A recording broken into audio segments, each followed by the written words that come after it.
ভালোবাসা, অপেক্ষা আর বিরহের অনুভূতি নিয়ে নতুন গান প্রকাশ করেছে কোক স্টুডিও বাংলা। চতুর্থ মৌসুমের তৃতীয় গানটির নাম পাতার বাঁশুরি।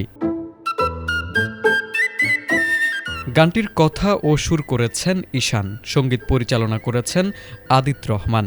গানটি গেয়েছেন ঈশান ও সুনিধি নায়েক।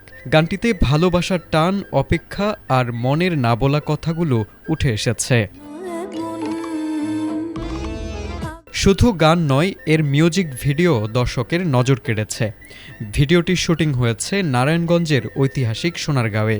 গানের গল্পের সঙ্গে মিল রেখে বেছে নেওয়া হয়েছে লোকেশনটি। পুরনো দিনের স্থাপনা আর প্রাকৃতিক পরিবেশ ভিডিওটিতে আলাদা সৌন্দর্য যোগ করেছে।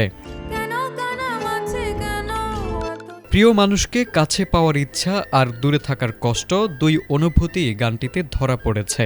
গানটির কথা, সুর আর দুই শিল্পীর কণ্ঠে ভালোবাসা ও বিরহের অনুভূতি ফুটে উঠেছে। পাতার বাঁশুরি গানটি পাওয়া যাবে কোক স্টুডিও বাংলার সব ডিজিটাল প্ল্যাটফর্ম ও অফিসিয়াল চ্যানেলে। তারেকা আজিজ, এটিএন বাংলা।